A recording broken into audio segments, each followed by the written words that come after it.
Mu gitondo cyo kuri uyu wa mbere imodoka zihetse ibikoresho by'ingabo za SADC zari mu burasirazuba bwa Kongo Kinshasa zahagurutse Goma zinyura ku mupaka munini uhuza u Rwanda na Kongo Kinshasa ahazwi nka Rakronishe.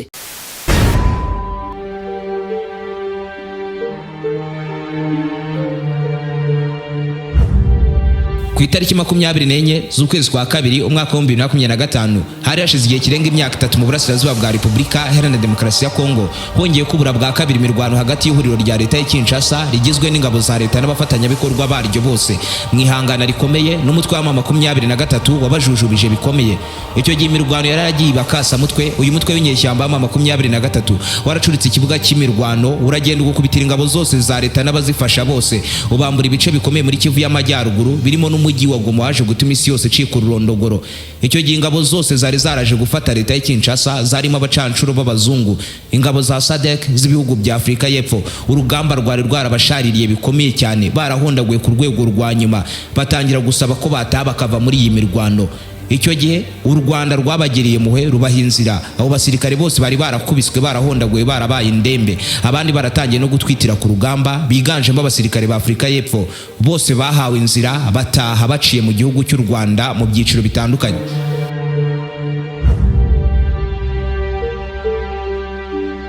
Nyuma y'ibyo byose ntabwo Afrika y'Epfo yigeze inyurwa. Mvuze Afrika y'Epfo iri gushoza intambara ku gihugu cy'u Rwanda mu buryo bweruye. Afrika y'Epfo kugeza ubirashaka ko u Rwanda ruyipfukamira rugasaba imbabazi ngo kubw'abasirikare bayo ngo bishwe n'ingabo z'u Rwanda zirwanira mu burasirazuba bwa Repubulika Iharanira Demokarasi ya Kongo. Afrika y'Epfo niyumva ukuntu ngo u Rwanda ruhinduka intandaro y'akaga gakomeye mu karere kose ka Afrika y'Iburasirazuba bikagira n'ubwo ngo Perezida Paul Kagame w'u Rwanda na Felix Antoine Tshisekedi wa Repubulika Iharanira Demokarasi ya Kongo basinyana amasezerano y'amahoro i Washington DC muri White House kwa Trump, ariko bavuye ngo ingabo za Kagame zigakomeza ku Rwanda nkaho nta cyabaye aho guhagarika imirwano zikongera ibikorwa byinshi ahubwo bya gisirikare mu burasirazuba bwa Repubulika Iharanira Demokarasi ya Kongo. Ibyo rero ngo nka Afrika y'Epfo igihugu cy'igihanganye ku mugabane wose wa Afrika ngo nikigomba kwicara kirebera cyane ko ngo hari n'abasirikare bacyo bapfiriye muri iyi ntambara. Gukigomba gukorwa cyonyine ari nacyo kigiye gukurikiraho nuko Afrika y'Epfo igiye kohereza abasirikare babo batojwe bidasanzwe kurenza iby'abandi bose, batojwe kinyamaswa ku rugamba babagome mu mirwano ibaho n'itarabaho. Abasirikare bahumuye cyane ba Special Force na Task Force mu gisirikare cya Afrika y'Epfo bitoreje ku Rwanda n'ibigaragara n'ibitagaragara byose bakabinesha, bakaba abasirikare bake cyane babarirwa ku ntoki batarenze ngo 10 na bangahe, ariko ngo bagomba kurizwa indege y'igikoko isa nk'ijoro ikoreshwa muri operasiyo za gisirikare zikorwa mu masaha y'ijoro gusa, aho bakomando bakamanuka mu kirere cy'u Rwanda mu mitaka nk'abazimu hagati y'isa 8 z'ijoro kugera isa 10 z'igitondo mu kirere rwose ngo bitwaje intwaro z'urugamba zidasanzwe zambaye indinda rusaku silencer, intoki zabo zitava mu mbarutso, imboni z'amaso yabo zitava ku ndeba kure, amatwi yabo akora birenze bidasanzwe ku muvuduko usa nk'utarabaho ku buryo rwose ngo guhera bakandagije ibirenge byabo ku butaka bw'u Rwanda nawo babonye nawo menye uko byagenze bizabatwara iminota 50 kugera ku masaha 2,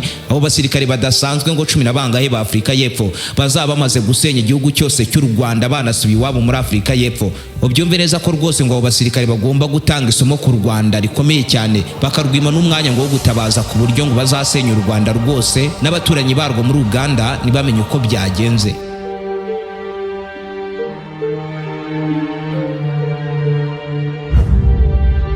Ibi ni ibyavuzwe na Julius Malema uhagarariye amashyaka arwanya ubutegetsi muri Afrika y'Epfo. Ikibazo ni kuko Afrika y'Epfo yaba ifite Special Force zifite ubushobozi bwo gusenya u Rwanda mu ijoro rimwe gusa. Izo Special Force ni zihe? Zisanzwe zikora ibikorwa byabo bya gisirikare mu buhe buryo?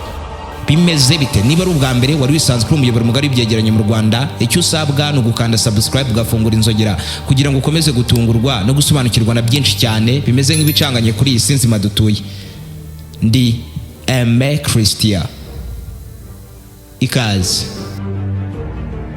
Aho ni wabararembejwe n'abajura wikeka inyatsi ku buryo ntacyo ukora ngo kiguhire, mufitanye amakimbirane mu muryango, ukeka ko umugabo cyangwa umugore wawe yaba guca inyuma, nuhirwa mu rukundo, wabuze umukunzi cyangwa urubyaro, naho utageze waka kazi ariko warakabuze burundu. Igisubizo cy'ibi byose ni Muganga Ruti ushyira iherezo ku bibazo byajujubiza ubuzima bwawe. Muganga Ruti atanga umuti ugarura ibyibwe, agatanga umuti urinda abajura burundu, umuti ugaragaza abagabo n'abagore bacana inyuma, agashyira igitinyiro ku muntu cyangwa ikintu runaka, agakiza burundu inyatsi n'ibijyanye nazo, agatanga igihano ku wahemukiye undi, ndetse uyu muganga anatanga umuti ku bakobwa babuze abagabo n'umuti ku babuze urubyaro, agatanga umuti ku babuze akazi burundu, akanavura burundu amarozi y'amoko yose. Muganga Ruti agukoraho rikaka aho waba uri hose mu isi. Icyo usabwa ni ukumuhamagara cyangwa ukamwandikira kuri nimero uri kubona muri screen yawe. It's not so much about Rwanda. It's so much how much protection Rwanda will get from Britain, from Israel, from the USA. Dutangirira ku tariki 10 z'ukwezi kwa 12 mu mwaka wa 2025 mu nama n'itangazamakuru. Julius Malema, umuyobozi mukuru w'ishyaka EFF, Economic Freedom Fighter, ritavuga rumwe n'ubutegetsi bwa leta ya Afurika y'Epfo, yagize ati Rwandan president go to Oval Office with the DRC president. Ikibazo si u Rwanda gusa, ahubwo ikibazo gihari n'ubwirinzi bukomeye bw'u Rwanda buturuka mu bihugu nk'Ubwongereza, Israel ndetse na Leta Zunze Ubumwe za Amerika, cyane cyane mu gihe habayeho gahunda yo guhangana n'u Rwanda. Muri imbwirwaruhame yaje kuba yibasira cyane Perezida Paul Kagame w'igihugu cy'u Rwanda, avuga ngo ukuntu yagiye gusinya inyandiko z'amasezerano y'amahoro i Washington DC, ngo akivayo agahita yongera yinjira mu mashyamba ya Repubulika Iharanira Demokarasi ya Kongo, akomeza ibikorwa byose by'intambara, kuko ngo azi neza ko afite abamurinda banarinda inyungu ze. Ati njyewe sinari kwemera ko Leta Zunze Ubumwe za Amerika zikomeza gushyira igitutu ku gihugu cyanjye, ahubwo nge iyo nza kuba ndi perezida, ikintu cya mbere nari guheraho nkura mu nzira ni ugukemura ikibazo cy'u Rwanda, kuriya kuntu u Rwanda rwica abaturage n'abasirikare bacu, none kugeza n'ubu nta no kwibwiriza ngo basabe imbabazi z'abasirikare bacu bamennye amaraso yabo mu burasirazuba bwa Repubulika Iharanira Demokarasi ya Kongo. Ati igihugu cyacu cya Afurika y'Epfo kuba kiyobowe na Ramaphosa byerekana igisirikare cyacu nk'ikinyembaraga nke, kandi isi yose ivuga ko turi igihugu gikomeye, kandi natwe dufite igisirikare gitinyitse kuruta ibindi byose ku mugabane wa Afurika. Ibyo rero isi yose ikwiye kubyibutswa, tugasubiza ingabo zacu ku mwanya wa mbere, tugashyira ingufu n'amafaranga mu gisirikare cyacu, ku buryo rwose ngo kiriya gihugu tugomba kugiha isomo rikomeye cyane. Ati ubundi ni gute kari agahugu gato cyane kuriya ku Rwanda kadutsinda? Ni gute gatinyuka kudukoza isoni mwene kariya kageni na perezida wako, kandi ntagire n'igitekerezo cyo gusaba imbabazi igihugu gikomeye nkatwe Afurika y'Epfo? Ubu koko ategereje ko tuzamwibukiriza ngo azaze gusaba imbabazi nkaho nta gisubizo abona gishoboka? Iyi niyo mpamvu natwe tugomba gufata ingamba zikarishye tuzifatira kariya gahugu gato kuriya katanakomeye. Ubundi nge na Ramaphosa, ubwo yavugaga perezida n'ubundi wa Afurika y'Epfo uriho ubu ngubu, ati nge na Ramaphosa imiyoborere yacu irahabanye cyane, imyanzuro afata mu buryo bwe rimwe igira umumaro, ubundi rwose bigasa nkaho nta kimaze. Birasa nkaho demokarasi ye itagikenewe, kandi ntitugikwiye kwinginga rwose cyangwa guca munsi ya Perezida Donald Trump. Dukwiriye gukoresha uburyo isi yose igomba kubona ko turi igihugu cy'igihangange. Imbere yagize ati twagiye tugaragaza kenshi ko igisirikare cyacu kirimo special force, abasirikare bahumiye bidasanzwe babarakare cyane ku rwego rwa nyuma mu gisirikare cya Afurika y'Epfo, ku buryo ngo abo bonyine bashobora kuba bahaguruka rwose bakagenda mu ibanga bagashyira hasi igihugu cyose cy'u Rwanda. Kandi nk'ubwo special force zacu isibye ubudahangarwa banafite intwaro zihambaye cyane. Sabana ni abasirikare bakomeye cyane muri special task force mu gihugu cya Afurika y'Epfo. Mu byo yakomeje avuga icyo gihe, bimwe turimo no gusimbuka turaza kugarukaho mu kanya, yaje kugeraho avuga ati nimba koko batatubeshya dufite igisirikare gikomeye gutya, sinumva ukuntu agahugu gatoya nka kariya kadusuzugura uko kishakiye. Ubundi abasirikare nk'aba ngaba batojwe bidasanzwe ba special force batageze kuri bangahe rwose bakagombye kugenda bagahita bakarangiza mu minota mike cyane, bakamanuka mu ndege bakagashyira hasi kariya gahugu nta n'umenye ibyabaye.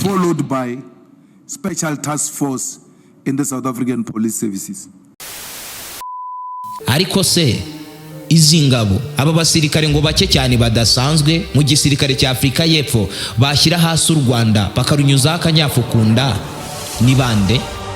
Inkomoko yabo turayihera mu cyitwa SANDF. Ingabo z'igihugu cya Afurika y'Epfo ni South Africa National Defense Force, igizwe n'abasirikare bari ku kazi barenga 74,000 n'inkeragutabara ziri hagati y'ibihumbi 15 kugera ku 20,000, bituma Afurika y'Epfo igira abasirikare bose hamwe barenga 90,000, barimo abasaga 40,000 barwanira ku butaka gusa, abarenga 11,000 barwanira mu kirere, abarwanira mu mazi 7,000 bakagira abasirikare barenga 8,000 bakora mu ishami ryo kwita ku buzima mu bijyanye byose n'ubuvuzi bw'abasirikare, bakaba mu ishami ryitwa SAMHS, South Africa Military Health Service.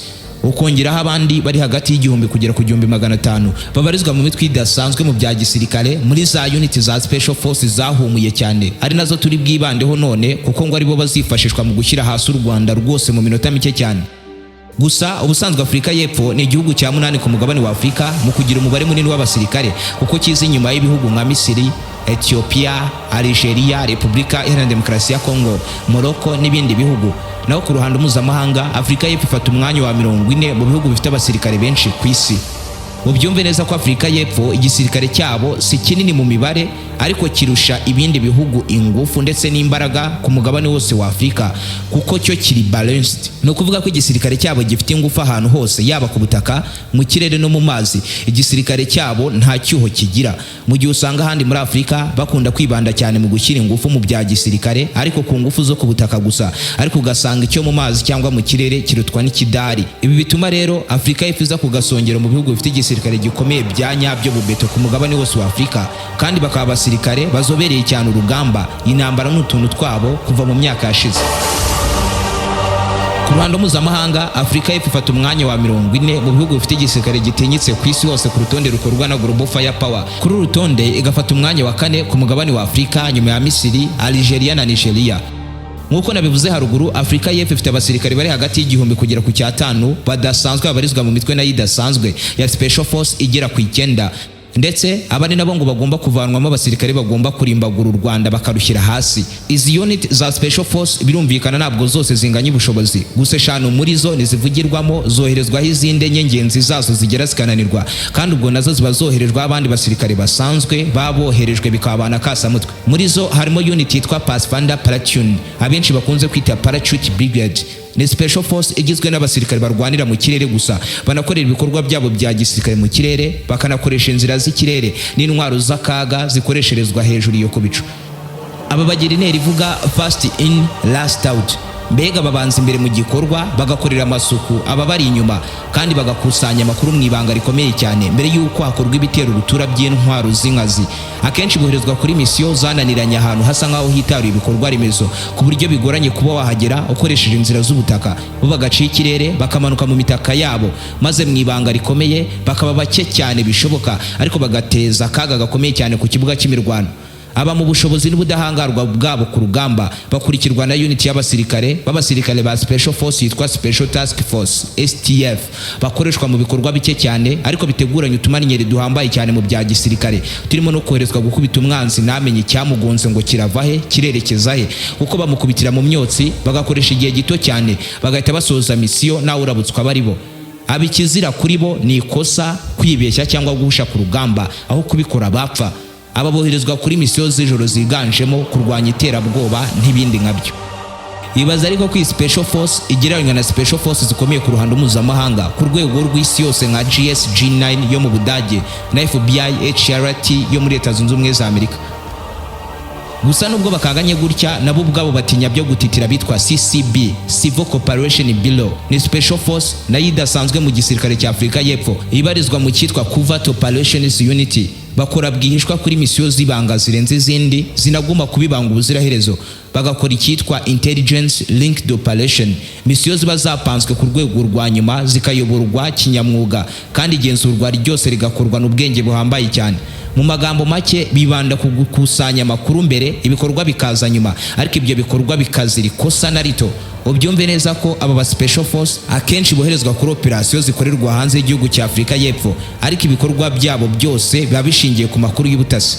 Ubyumve neza ko muri za Special Force zose za Afurika y'Epfo itanatinya rwose kuba yarata bakavuga ko zasenya u Rwanda mu minota mike cyane. Muziza mbere y'izindi harimo iyitwa 32 Battalion, ikunze kwitwa Buffalo Battalion. Ababo bitabazwa gusa kuri operasiyo z'imirabyo zimwe zikorwa mu gihe gito cyane kirenze igishoboka, n'abasirikare bake cyane, bakaba bake cyane rwose birenze bibaho, kandi misiyo yabo ikorwa mu masegonda mbarwa, bagakoramo ibikorwa bikanganye ku buryo uzabyumva wese azikangamo. ni abasirikare bahondagura umwanzi akayakanura. Ni special force itinyitse ku mugabane wose wa Afurika, ahanini bitewe n'uko isegonda kuri bo riba rihagije kugira ngo rwose bagire icyo bahindura ku kibuga cy'imirwano bacyubike.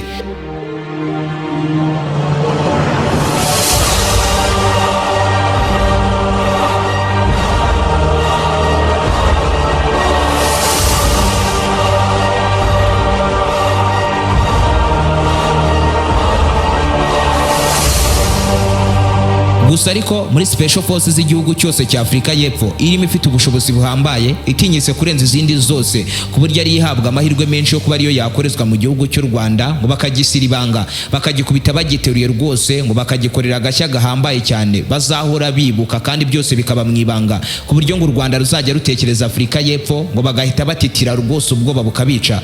Ngo ni ibikorwa byo gusenya u Rwanda mu ibanga rikomeye, ku buryo nta n'uwatinyuka kurutabara.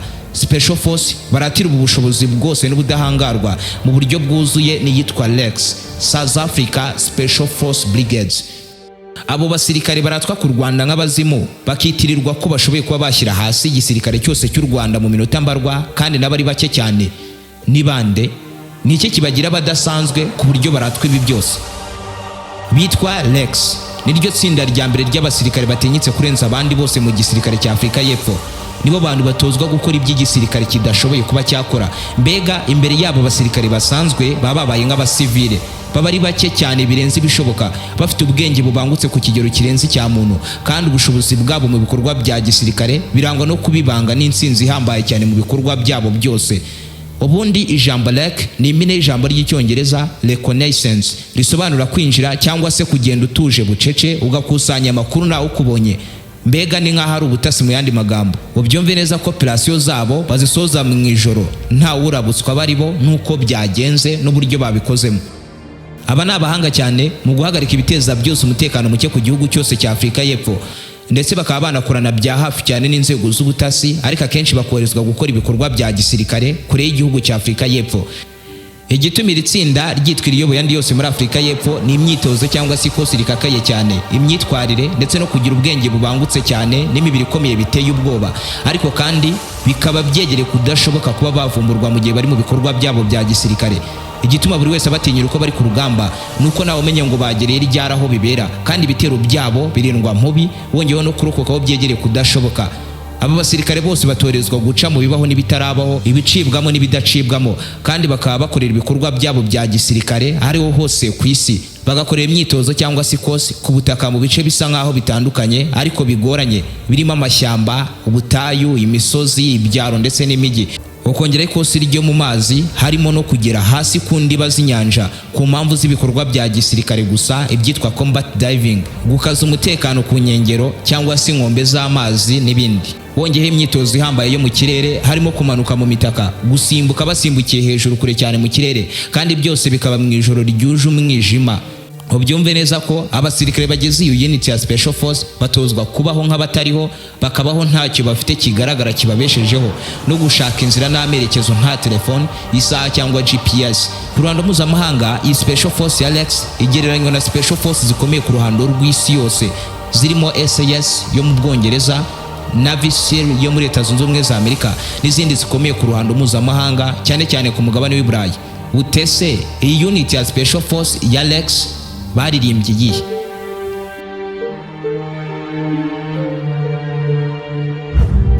Hagati y'igihumbi 1936 kugera mu 1949, icyo gihe isi yose yari yugarijwe n'intambara y'ubutita hagati ya Leta Zunze Ubumwe za Amerika na Leta Zunze Ubumwe z'Abasoviyete. Muri iyo myaka Afurika yari yugarijwe n'intambara itari y'ibikangisho gusa, ahubwo imirwano ya nyayo yo kuvunana bya nyabyo yiswe Angolan Border Wall. Intambara yambukiranyaga umupaka w'ibihugu bitatu, ari byo Afurika y'Epfo, Angola na Namibia, wongeyeho imitwe y'inyeshyamba n'amaboko y'ibihugu by'ibihangange ku ruhando rw'isi yose.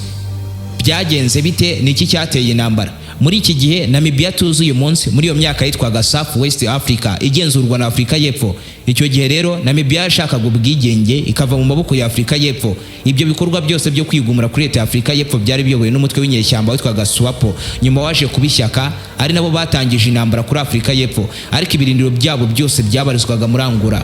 Ubyumve neza ko Angola yari yarahawe ubwigenge mu 1975 nyuma yo gukolonizwa na Portugal. Ako kanya igihugu cyahise kisanga mu ntambara ariko ya gisivile mwimbere mu gihugu. Imitwe y'inyeshyamba n'amatsinda y'abantu benshi agenda asubiranamo barwana intambara y'inkundura. Muri make icyo gihe muri Afurika y'Epfo igisirikare cyari gihanganye n'umutwe w'inyeshyamba witwaga SWAPO washakaga ubwigenge bwa Namibia. Naho mu gihugu cy'abaturanyi babo muri Angola, isibye kuba ariho hari ibirindiro bya SWAPO, naho hari intambara iteye ubwoba. Ingabo za leta zihanganye n'umutwe w'inyeshyamba witwaga UNITA.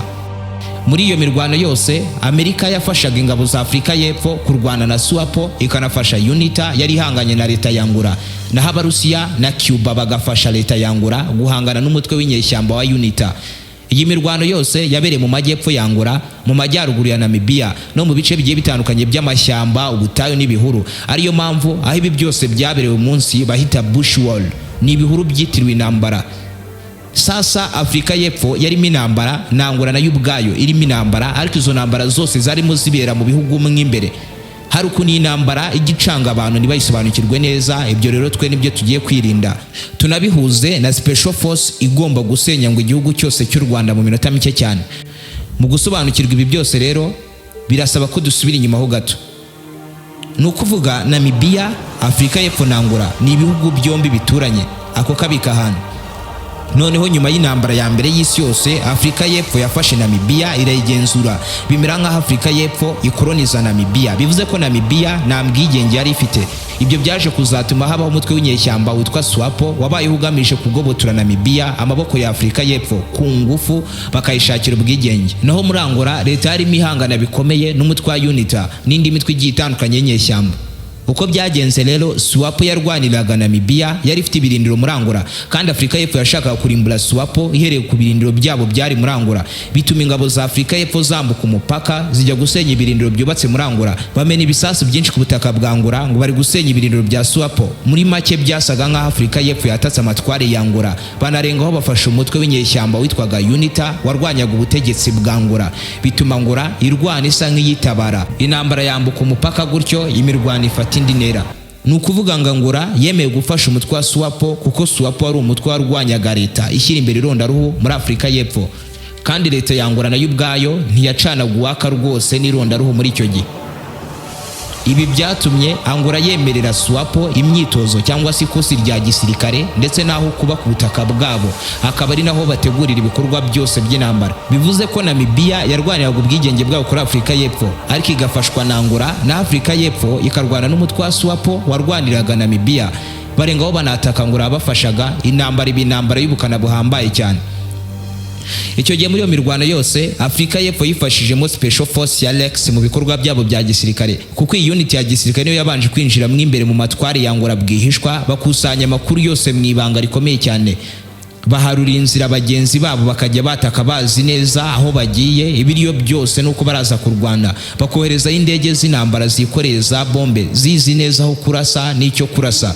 Ku makuru yizewe yabaga kusanyijwe na Special Force ya Lex, nayo yabaga iri kwisasira kandi umubare munini w'abasirikare muri iyo mirwano yose hagati ya Afurika y'Epfo ndetse na Angola. Ndetse kugeza n'ubu iyi ni ifatwa nka misiyo ya mbere y'indyango ryo kurenza izindi zose bakoze, ariko na n'ubu baracyavunira mu mavi. Ndetse ngo rwose baritegura neza kuba batera u Rwanda, bakaba barusenye bakarusira ibanga mu minota mike cyane. Ese koko bazabibasha? Niba ari ubwa mbere wari wisanzwe kuri umuyoboro mugari w'ibyegeranyo mu Rwanda, icyo usabwa ni ugukanda subscribe ugafungura inzogera kugira ngo ukomeze gutungurwa no gusobanukirwa na byinshi cyane bimeze nk'ibicanganye kuri iyi si nzima dutuye. Ndi Aime Christian, naho butaha.